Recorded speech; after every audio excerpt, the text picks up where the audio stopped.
Nevin, lahir pada tahun 1985 di desa Koruyaka yang berada di distrik Yalvac, Provinsi Isparta, negara Turki. Tak banyak info yang bisa didapat mengenai latar belakang dan masa kecil Nevin, tapi diberitakan bahwa dia berasal dari keluarga petani biasa. Nevin juga memiliki masa kanak-kanak yang normal hingga dia beranjak dewasa, bertransformasi menjadi gadis yang cantik, baik hati, ramah, pekerja keras, dan disukai oleh warga desa lainnya. Sebagai gadis remaja yang cantik, tak sedikit pemuda di desanya yang terpikat dan berusaha memenangkan hatinya. Tapi Nevin adalah gadis baik-baik yang tidak mau mempermalukan orang tuanya. Nevin tidak mau pacaran. Alih-alih menjalani hubungan asmara seperti remaja lainnya, Nevin ingin pria baik-baik agar datang dan melamarnya. Tak sedikit pemuda yang datang membawa orang tua mereka untuk meminang Nevin. Tapi pemuda yang beruntung mendapatkan persetujuan dari Nevin dan orang tuanya adalah Yildirim. Mereka menikah pada tahun 2004. Setahun berikutnya, Nevin melahirkan anak pertama, disusul anak kedua pun lahir 4 tahun kemudian. Sehari-hari, selain mengurus rumah, Nevin membantu sang suami dan mertua di ladang pertanian yang kecil, dan terkadang mereka menjadi buruh tani menggarap ladang warga desa lain. Hidupnya keras, dan secara finansial, rumah tangganya sangat sederhana, tapi Nevin merasa semua itu sudah cukup dan dia bahagia. Sesekali, sang suami dan mertua meninggalkan rumah untuk melakukan pekerjaan musiman di desa lain, membantu saat musim tanam dan musim panen, seperti yang terjadi pada awal bulan Januari tahun 2012, suami dan mertuanya pergi ke desa sebelah meninggalkan Nevin bertiga saja dengan 2 anaknya, yang saat itu berusia 6 dan 2 tahun. Ini bukan kali pertama Nevin harus berada di rumah tanpa laki-laki dewasa. Nevin sudah biasa dan desa mereka juga tergolong sangat aman. Tapi siapa sangka, suatu malam, seorang pria menyelinap masuk dan merusak ketentraman hidup Nevin untuk selama-lamanya.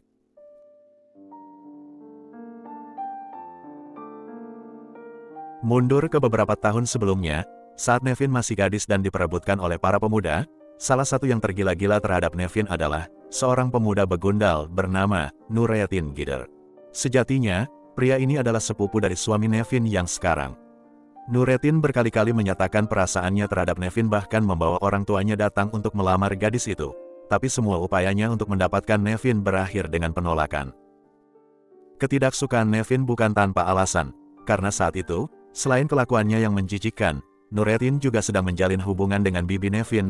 Alhasil Nevin memilih pemuda yang menjadi suaminya sekarang, dan Nurettin pun menikahi bibi Nevin. Meski sudah sama-sama berkeluarga, tapi sejak awal pernikahan, Nurettin terus membujuk Nevin untuk menjalin hubungan rahasia. Kalau perlu Nurettin meminta Nevin untuk meninggalkan suaminya, tapi Nevin adalah wanita baik-baik, tidak pernah terbersit sedikit pun di dalam hatinya untuk melakukan perbuatan yang akan merusak kehormatannya sendiri. Secara logika saja, masih bujang dan gadis saja, Nevin tidak berminat pada pria itu. Apalagi mereka sekarang sama-sama sudah punya anak 2. Penolakan demi penolakan yang diterima Nurettin, rupanya perlahan-lahan menjadi dendam yang mendarah daging. Hingga muncullah niat jahat, kalau Nevin tidak mau menerima cintanya secara sukarela, maka Nurettin akan mendapatkannya secara paksa.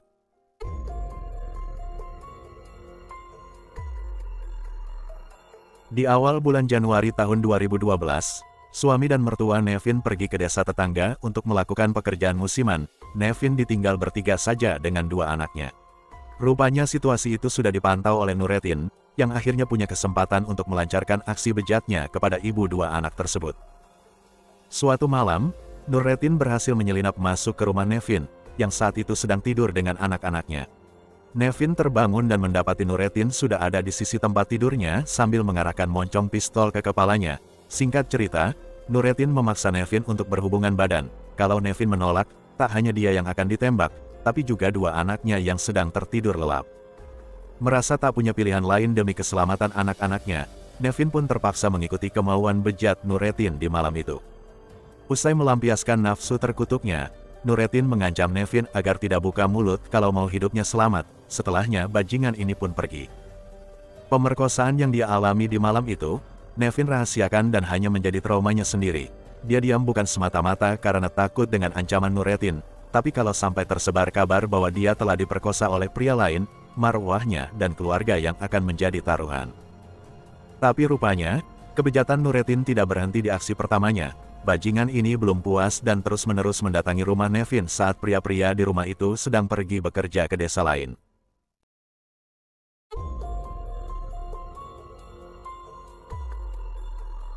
Di minggu-minggu berikutnya, Nurettin kembali menyelinap dan memperkosa Nevin. Lagi dan lagi, wanita 26 tahun ini hanya bisa diam dan pasrah menerima semua penghinaan itu. Mungkin kita yang mendengar cerita ini, bertanya-tanya kenapa Nevin tidak melapor saja kepada suaminya daripada terus-menerus menjadi objek pelampiasan nafsu bejat Nurettin. Tapi dari sudut pandang Nevin, dia tidak bisa menanggung malu. Sebagai perempuan, sebagai istri dan sebagai ibu, kalau sampai ada yang tahu tentang pemerkosaan terhadap dirinya, semua orang penting di hidup Nevin akan merasa malu. Hingga tak terasa, beberapa bulan kemudian, Nevin baru sadar kalau dia sudah hamil. Awalnya Nevin masih bertanya-tanya, apakah janin ini adalah benih dari sang suami atau si pemerkosa? Tapi pertanyaan itu terus merongrong jiwanya. Nevin tidak sanggup membayangkan kalau ternyata bayi yang dia kandung adalah anak Nurettin.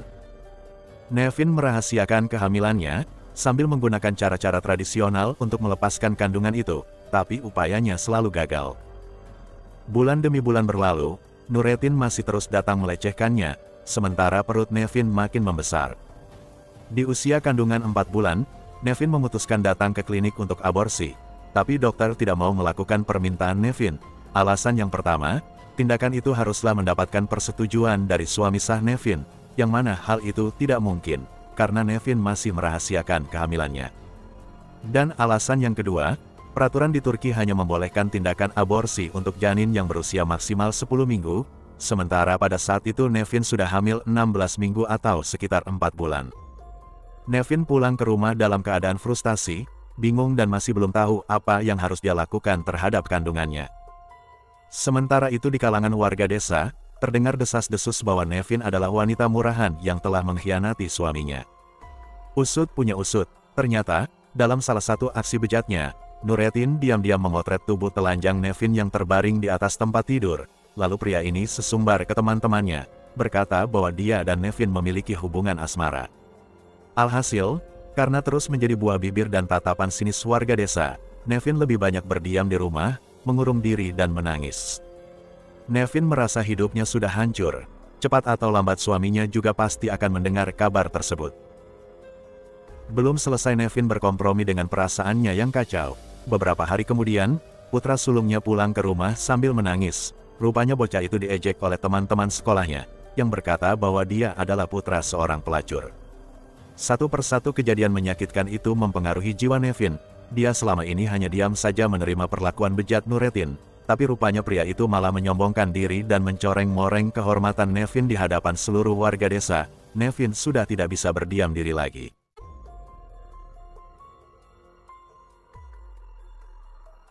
Malam hari di tanggal 28 Agustus tahun 2012, Nevin saat itu bertiga saja dengan 2 anaknya.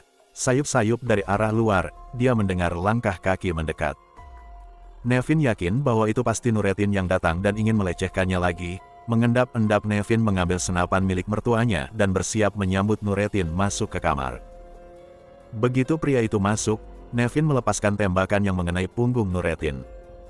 Pria itu terjatuh dan meraih pistol di pinggangnya, tapi sebelum sempat dia menggunakan pistol itu, Nevin membabi buta melepaskan 3 tembakan lagi, yang mengenai dada dan dagu pria itu. Senapan itu kehabisan peluru. Nevin segera mengisi ulang dan melihat, rupanya Nurettin sudah terkapar tak bergerak lagi. Nevin masih kesetanan, masih belum puas melampiaskan kemarahannya. Peluru-peluru yang baru dia isi ulang, Nevin tembakan habis-habisan ke bagian kemaluan Nurettin. Setelah itu, dia berlari ke dapur, dan kembali lagi ke kamar dengan sebilah golok. Entah apa yang merasukinya, karena di detik berikutnya, Nevin memutil kepala Nurettin, lalu dia tenteng kepala laki-laki itu dan berjalan ke alun-alun desa. Sepanjang jalan menuju alun-alun, Nevin berteriak membangunkan seluruh warga, hingga akhirnya para warga berkumpul, menatap bergidik ke arah ibu muda itu. Nevin melempar kepala Nurettin sambil berteriak, "Berhentilah kalian bergunjing di belakangku. Ini adalah kepala orang yang sudah mempermainkan kehormatanku." Setelah itu Nevin pulang ke rumah, dia baru sadar sepenuhnya ketika melihat 2 anaknya sedang menangis. Beberapa saat kemudian, polisi pun datang menangkap wanita ini. Nevin Yildirim selanjutnya ditetapkan sebagai tersangka dalam pembunuhan berencana terhadap Nurettin Gider. Lalu bagaimana nasib Nevin selanjutnya? Apakah dia akan mendapatkan keadilan? Apakah perbuatannya memang sudah direncanakan? Atau mungkinkah Nevin sudah terlalu stres hingga tidak sadar akan perbuatannya?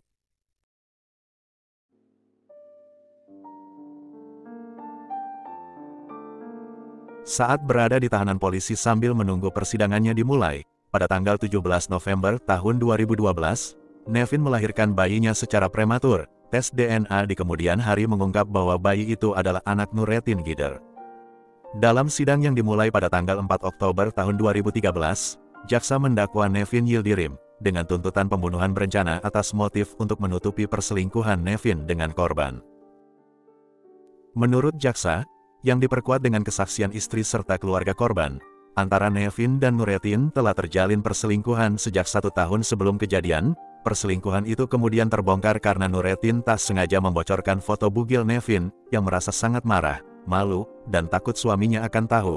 Oleh karena itu Nevin merencanakan pembunuhan terhadap korban. Berdasarkan pernyataan Nevin Yildirim, dia mengaku bahwa tindakannya didasarkan naluri untuk membela diri, karena korban sudah berkali-kali melecehkan dan mengancam keselamatannya beserta 2 anaknya. Pengacara Nevin juga mengklaim bahwa kliennya dalam kondisi mental yang tidak waras ketika melakukan pembunuhan tersebut. Aktivis perempuan turun tangan melakukan unjuk rasa, menuntut agar Nevin dibebaskan, atau setidaknya pengadilan bisa memberikan hukuman yang seadil-adilnya bagi perempuan itu. 25 pengacara wanita juga mengajukan diri untuk membela kasus Nevin Yildirim.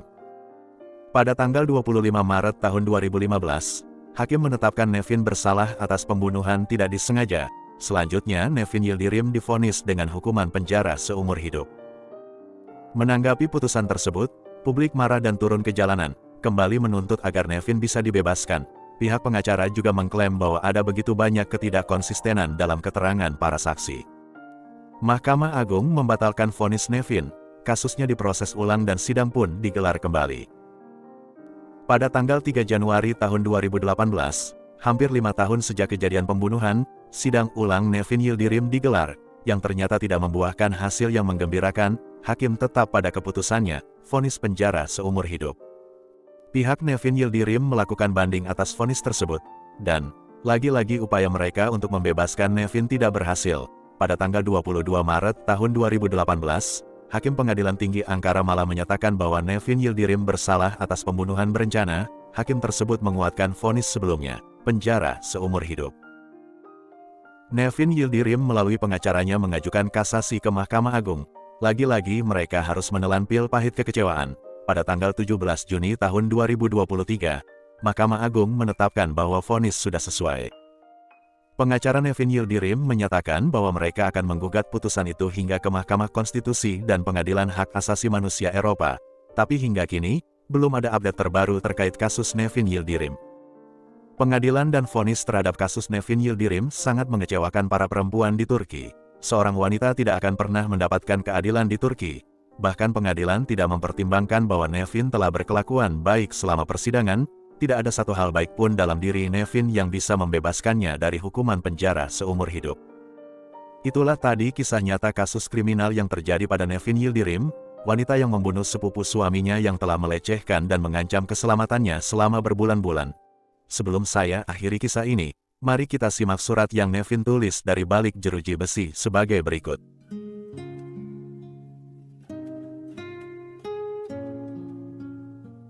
Tidak ada yang tahu apa yang saya alami. Saya tetap diam selama bertahun-tahun, dan beberapa orang memanfaatkan sikap diam saya, melontarkan komentar sembrono tentang saya, baik itu secara sadar atau tidak, dan mereka merasa berhak untuk membicarakan kepedihan saya, tanpa mengetahui apa yang saya rasakan. Hal ini membuat saya sangat sedih. Saya ingin mengucapkan terima kasih kepada semua orang yang telah berbagi rasa sakit dan memahami saya. Bukankah seseorang akan merasa sedih jika sayap kupu-kupu patah? Tidakkah mereka bertanya apa yang dilakukan pria ini sehingga membuat saya berpikir bahwa kematian pantas untuknya? Saya tidak ingin hal seperti ini terjadi. Hal itu tidak disengaja, dan saya tidak benar-benar menginginkannya terjadi. Di beberapa surat kabar, berita utama memberi judul, pengadilan menyetujui cinta terlarang. Sungguh memalukan kemanusiaan negara ini, pengadilan membenarkan gosip tersebut dan menyetujuinya. Bagaimana bisa pemerkosaan yang saya alami bisa berubah menjadi cinta? Biarkan pengadilan menyimpulkan sesuka mereka. Saya tidak menerima rumor itu. Ada 3 hakim dan seorang psikolog di ruang sidang. Saat mereka melihat Nevin tertawa mendengar sidang tersebut, tidakkah mereka berpikir apakah Nevin punya masalah? Apa dia trauma? Kenapa dia tidak dirawat? Kenapa tidak ada diskon perilaku baik yang diberikan? Hanya karena saya tertawa bukannya menangis, sungguh tidak adil. Jika saya dibunuh, semua pengurangan hukuman akan diberikan pada laki-laki, seperti yang terjadi pada kasus Cilem Dohan. Penghakiman ini adalah penghakiman laki-laki. Hak-hak perempuan tidak terlindungi dengan baik. Keadilan hanya dilandaskan pada harta benda, tidak ada yang namanya keadilan untuk perempuan.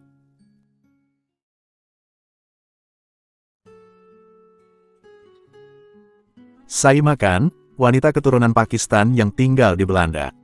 Selama puluhan tahun keluarga mereka menetap dan bekerja di Belanda. Untuk satu alasan yang tidak diketahui, di tahun 2009, keluarga ini pindah ke Luton, Bedfordshire, Inggris. Berada di dalam keluarga Pakistan tradisional, Saima tinggal dengan keluarga besar yang terdiri dari kakek nenek, ayah ibu, dan beberapa orang saudara. Salah satu adiknya adalah Sabah Khan, yang terpaut usia 7 tahun. Walaupun berbeda usia cukup jauh, Saima dan Sabah tumbuh besar bersama menjadi sepasang sahabat. Sabah sangat mengidolakan kakaknya, semua yang Saima lakukan akan diikuti oleh Sabah, mulai dari makanan favorit, cara berpakaian, dan pergaulan. Meski mereka sangat dekat, tapi ada perbedaan mencolok dalam kepribadian di antara keduanya. Sekilas Saima terlihat kalem dan pendiam, tapi dia adalah pribadi yang sangat ramah dan mudah bergaul, baik dengan semua orang dan temannya juga banyak. Para tetangga dan kerabat juga sangat menyukai Saima yang sopan, rajin dan pintar membawa diri. Lain halnya dengan Sabah yang cenderung tertutup dan tidak mudah bergaul. Sabah tumbuh di dalam bayang-bayang kakaknya yang sempurna. Secara fisik, Saima lebih menarik. Secara otak, Saima lebih pintar, dan secara sosial, Saima lebih disukai orang-orang. Memang tidak ada yang membanding-bandingkan keduanya secara langsung, tapi keadaan tersebut membuat Sabah jadi insecure. Meski demikian, Saima dan Sabah adalah bestie. Terlebih ketika keduanya sudah sama-sama dewasa, Saima dan Sabah berbagi kamar berdua, saling pinjam-pinjaman pakaian, bahkan keduanya bekerja di tempat yang sama. Pokoknya, kakak adik ini tak terpisahkan. Di usia 29 tahun, Saima dirasa sudah sangat dewasa dan sudah seharusnya dia menikah, sementara Saima belum juga memiliki kekasih. Saima bukannya tidak laku, dengan wajahnya yang cantik, banyak pemuda yang menyukainya. Tapi Saima sadar, sebagai seorang wanita di keluarga Muslim Pakistan, dia tidak memiliki hak eksklusif untuk memilih jodoh atau suami sendiri. Kalaupun bisa, pemuda itu haruslah orang Pakistan dan beragama Islam, itu pun belum tentu di-approve oleh orang tuanya. Oleh karena itu, Saima menunggu saja perjodohan yang akan ditentukan oleh orang tuanya.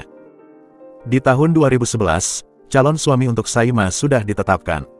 Seorang pemuda yang diimpor langsung dari Pakistan, yang bernama Hafiz Rehman. Singkat cerita, Saima dan Hafiz menikah di tahun 2011. Hafiz pindah ke Luton, Bedfordshire, Inggris, dan tinggal bersama keluarga besar Khan. Sebagai pendatang baru di Inggris dan tanpa ijazah yang memadai, tak banyak pilihan pekerjaan bagi Hafiz. Satu-satunya kesempatan yang dia punya hanyalah menjadi sopir taksi. Mau tidak mau pengantin baru ini masih tinggal bersama orang tua, dan Saima tetap harus bekerja untuk mendukung keuangan rumah tangga mereka, dan membantu kebutuhan dapur keluarga besar di rumah itu. Tahun berikutnya, di tahun 2012, Saima melahirkan anak pertama. Disusul tahun 2013, lahirlah anak kedua, dilanjutkan lagi di tahun-tahun berikutnya, anak ketiga dan keempat pun lahir. Dalam kurun waktu 4 tahun pernikahan, mereka sudah memiliki 4 orang anak. Bisa dibilang, Saima hanya melewati masa nifas untuk beristirahat, setelah itu dia hamil lagi. Hafiz yang kolot tidak mau KB, tidak mau menggunakan alat kontrasepsi dalam bentuk apapun, dan dia tidak setuju dengan pengendalian kehamilan atau aborsi. Tapi bayangkan betapa lelahnya Saima. Saat anak pertama masih berusia beberapa bulan, dia sudah hamil lagi. Ketika anak pertama berusia 1 tahun dan anak kedua baru berusia beberapa bulan, dia hamil lagi yang ketiga, dilanjutkan lagi dengan kehamilan keempat, dengan 3 anak yang semuanya batita. Di masa-masa kehamilan dan melahirkan itu, Saima juga masih bekerja di pusat perawatan lansia. Kebutuhan mereka sangat banyak dengan 4 anak yang semuanya berusia di bawah 5 tahun, sementara penghasilan Hafiz sebagai sopir taksi jauh dari cukup. Sekali lagi, Saima benar-benar kelelahan luar dalam lahir batin. Tapi untungnya hidup bersama keluarga besar, Saima mendapatkan banyak bantuan dari ibu dan adiknya Sabah. Mereka akan bergantian mengasuh 4 anak Saima, terutama Sabah. Kakak adik ini bekerja di tempat yang sama, mereka mengatur agar shift kerja mereka tidak bentrok. Saat Saima dapat shift pagi, Sabah akan mengasuh anak-anak. Dan di sore hari, giliran Sabah yang bekerja, Saima yang mengurus anak-anak. Sabah juga dengan senang hati mengurus keponakan-keponakannya, yang sudah dianggap seperti anak-anaknya sendiri. Saat Saima menikah, Sabah masih berusia 22 tahun, dan saat Saima melahirkan anak keempatnya, Sabah sudah berusia 27 tahun. Bagi wanita Eropa, 27 tahun adalah masa-masa emas, tapi tidak bagi wanita Muslim, usia 27 tahun, sama dengan lampu kuning.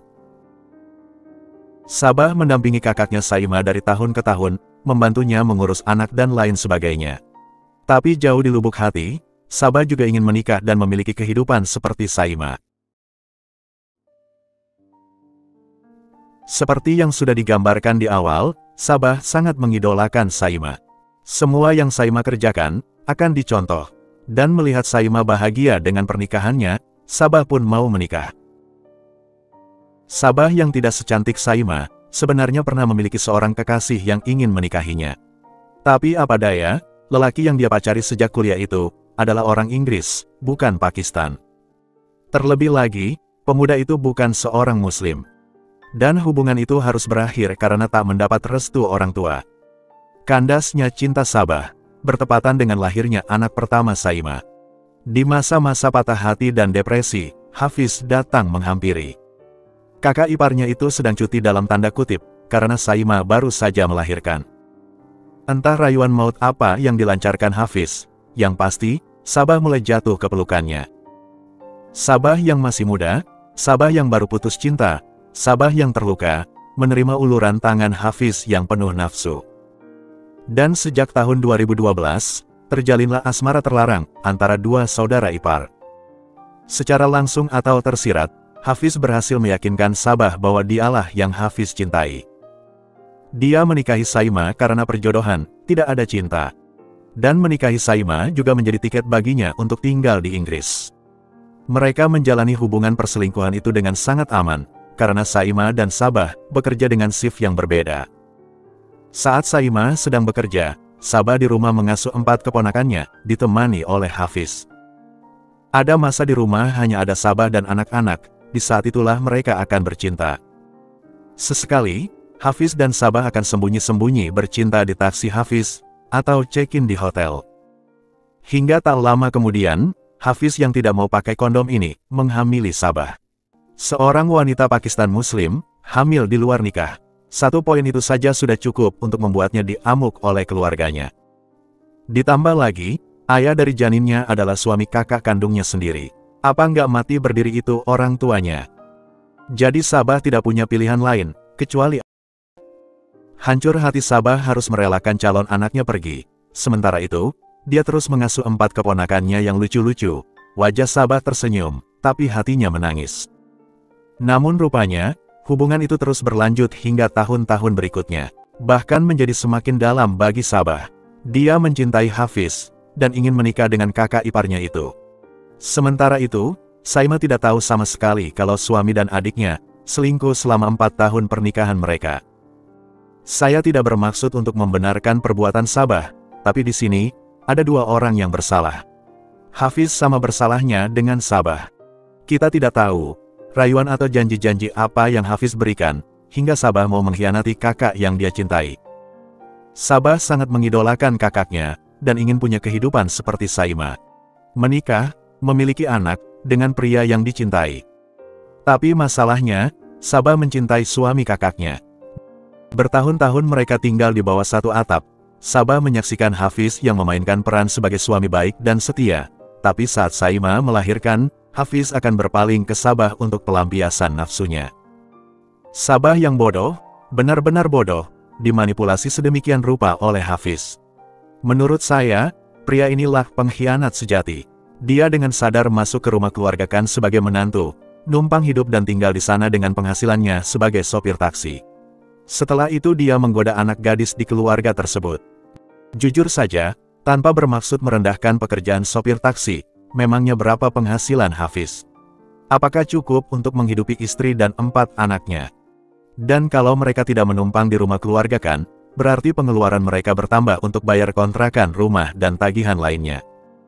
Kalau Saima bekerja, mereka harus membayar pengasuh. Dan kalau Saima berhenti kerja, berarti penghasilan mereka jadi berkurang sebagian. Hafiz sudah dipermudah hidupnya dengan menjadi suami Saima, tapi malah meniduri Sabah adik iparnya yang bodoh. 4 tahun sudah mereka mengkhianati Saima. Bercampur hidup bersama sebagai satu keluarga, terasa sangat dekat, tapi Sabah harus menahan diri saat melihat Hafiz. Saima mungkin terbersit kecurigaan kalau suaminya main gila di luar sana, tapi dia sama sekali tidak pernah menduga kalau Hafiz main mata dengan adiknya sendiri. Pernah beberapa kali, Hafiz mencoba untuk mengakhiri perselingkuhan mereka dan menjauhi Sabah. Tapi mereka tinggal di satu rumah.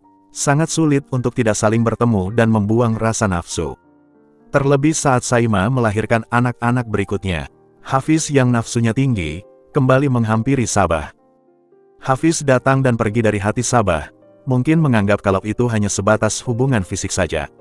Suatu saat, Sabah akan menikah dan hubungan mereka berakhir dengan sendirinya, tanpa pernah diketahui anggota keluarga lain.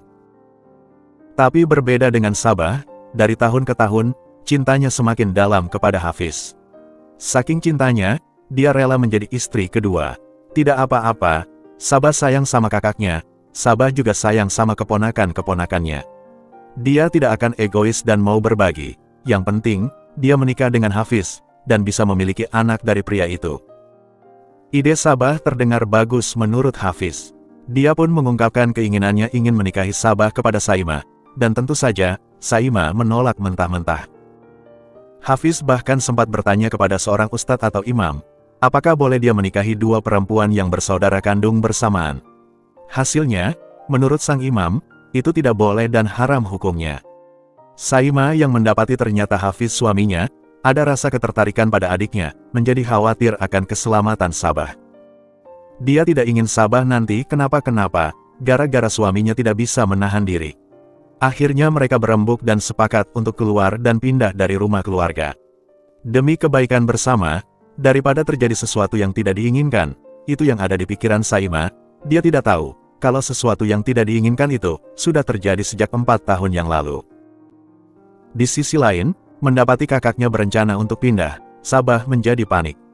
Dalam waktu bersamaan, dia akan kehilangan kakaknya, keponakan-keponakannya, dan pria yang dia cintai.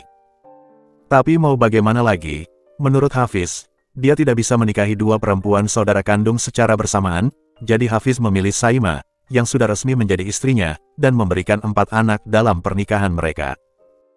Namun sayangnya, hal tersebut ditafsirkan berbeda oleh Sabah.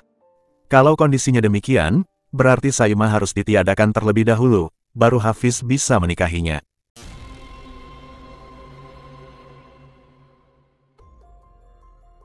Tanggal 23 Mei tahun 2016, Saima sedang bekerja di pusat perawatan lansia. Semua anggota keluarga yang lain sedang menghadiri tahlilan tetangga yang meninggal, menyisakan Sabah dan 4 anak Saima di rumah. Sekitar jam 10 malam, Sabah mengirim SMS ke Saima, memberitahu kalau si bungsu rewel dan tidak berhenti menangis dari tadi. Saima pun segera menyelesaikan shiftnya dan tiba di rumah jam 11 malam. Masuk ke rumah, Saima menyalakan lampu, namun beberapa detik kemudian, semua lampu mati, dan Sabah menyerang Saima bertubi-tubi, hingga tewas. Saya membayangkan bagaimana perasaan Saima saat melihat bahwa penyerangnya adalah Sabah, adik kandung yang sangat dia cintai. Saima tak sempat bertanya, mengapa Sabah setega itu?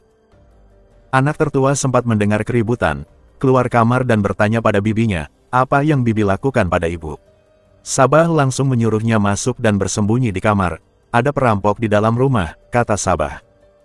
Setelah memastikan Saima sudah tak bernyawa, Sabah berlari ke pintu belakang dan memecahkan kaca pintu, untuk membuat kesan bahwa seseorang telah memaksa masuk dan merampok mereka. Selanjutnya, Sabah mengambil HP dan perhiasan yang dipakai Saima, dan memasukkan barang-barang itu ke dalam kantong plastik hitam, bersama dengan HP dan perhiasan milik Sabah sendiri, serta pakaian yang dia kenakan. Kantong plastik itu kemudian dia simpan di kamarnya. Sabah melangkah ke kamar mandi dan membersihkan seluruh badannya dari noda darah, lalu berganti pakaian bersih. Setelah itu Sabah turun lagi dan menelpon ayahnya, memberitahu kalau ada rampok masuk dan melukai Saima. Sabah sebenarnya sudah merencanakan semua aksinya malam itu. Dia sudah menyiapkan sebuah pisau dapur yang dia beli di supermarket Tesco, dan sudah mempunyai gambaran skenario yang akan dia jalankan. Tinggal menunggu waktu yang tepat. Kebetulan malam itu semua anggota keluarga pergi untuk tahlilan, menyisakan Sabah dan anak-anak saja di rumah. Tapi sampai di sini, Sabah sudah membuat dua kesalahan.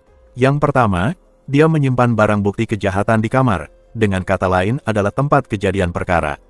Kesalahan kedua, Sabah menelpon ayahnya, bukan polisi atau layanan darurat.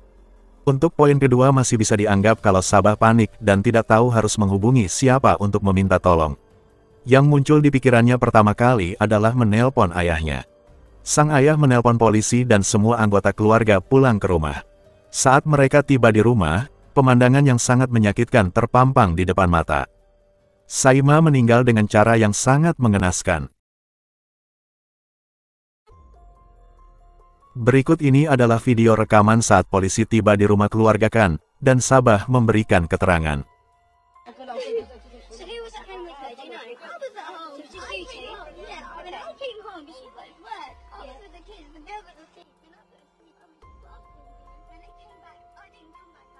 Garis besarnya, Sabah memberikan keterangan pada petugas, bahwa saat itu dia di rumah bersama 4 keponakannya. Saat sedang mandi, Sabah mendengar pintu terbuka, sepertinya Saima kakaknya pulang. Namun beberapa saat kemudian, Sabah mendengar suara kaca pintu pecah. Dia bergegas turun ke bawah, mendapati Saima sudah terkapar berlumuran darah. Sabah tidak sempat melihat siapa yang melakukan penyerangan itu, dan langsung menelpon ayahnya. Setelah itu dia berusaha menahan pendarahan dengan cara menekan syal ke luka Saima. Semua kronologi diceritakan dengan sangat lancar, tanpa rasa tertekan atau syok. Untuk seorang yang sangat dekat dengan Saima, rasanya Sabah tidak mungkin bisa setenang itu mendapati Saima mati dibunuh. Tapi itulah yang menjadi kesalahan ketiga Sabah. Saya yakin, polisi saat itu mengiyakan saja keterangan dari Sabah, tapi mereka memperhatikan gerak-gerik Sabah. Selain 4 balita, Sabah satu-satunya orang dewasa yang ada di tempat kejadian. Dugaan awal, kejadian itu dinyatakan sebagai aksi perampokan yang diperburuk dengan kematian Saima. Kalau dilihat sekilas, mungkin saja, seorang perampok masuk, secara tidak sengaja Saima memergokinya, dan perampok itu menyerang Saima. Skenario Sabah sepertinya berjalan lancar. Mereka sekeluarga diminta untuk pindah sementara ke rumah kerabat, rumah mereka disegel untuk dilakukan investigasi. Hasil otopsi terhadap tubuh Saima menunjukkan bahwa wanita 34 tahun itu menerima 68 kali tussukan. Dokter memperkirakan bahwa Saima sudah meninggal di tussukan keempat, tapi pelaku terus menyerang walaupun Saima sudah tak bergerak. Perampok mana yang seperti mempunyai dendam sebesar itu terhadap Saima? Dari penelusuran di TKP, polisi menemukan bungkusan yang berisi pisau, HP dan perhiasan Saima, serta HP, perhiasan dan baju hoodie Sabah. Sabah tidak konsisten. Di keterangan awal dia berkata tidak bertemu dengan perampok itu. Tapi kenapa HP dan perhiasannya juga ikut dirampok? Dari baju hoodie tersebut, ditemukanlah serpihan kaca yang cocok dengan kaca pintu belakang rumah yang pecah. Selanjutnya HP Sabah diperiksa. Didapatilah histori komunikasi Sabah dengan seorang dukun dari Pakistan. Sabah membayar 5.000 pound sterling atau sekitar 90 juta rupiah, supaya si dukun mengirim guna-guna kepada kakaknya. Selanjutnya Sabah googling di mana membeli ular berbisa, dan racun, yang mana semua itu mengindikasikan bahwa pembunuhan ini sudah direncanakan. Tak luput dari HP Sabah, polisi menemukan histori percakapan yang mengarah pada perselingkuhan Sabah dan Hafiz. Sabah sudah tertangkap basah. Dia tak bisa mengelak lagi dan akhirnya mengakui semua perbuatannya. Di persidangan, Sabah menuding Hafizlah yang telah memberi ide untuk membunuh Saima, karena Hafiz berkata bahwa dia mencintai Sabah, tapi tidak bisa menikahi Sabah selama masih ada Saima. Di lain pihak, Hafiz bersaksi bahwa dia sudah lama ingin mengakhiri perselingkuhan mereka, tapi Sabah mengancam akan bundir kalau Hafiz meninggalkannya. Dengan kata lain, Hafiz beralasan kalau dia terpaksa meniduri Sabah, supaya wanita itu tidak bundir. Akhirnya, Sabah kan, 27 tahun, divonis penjara seumur hidup, dengan kemungkinan bisa mengajukan pembebasan bersyarat setelah menjalani masa tahanan selama 22 tahun. Menyusul tragedi tersebut, keluarga besar Khan menjual rumah mereka dan pindah entah kemana. Apakah masih di Inggris, pindah ke negara lain, atau mudik ke Pakistan? Tidak jelas juga apakah Hafiz Rehman masih bersama keluarga itu, atau sudah dipecat jadi menantu.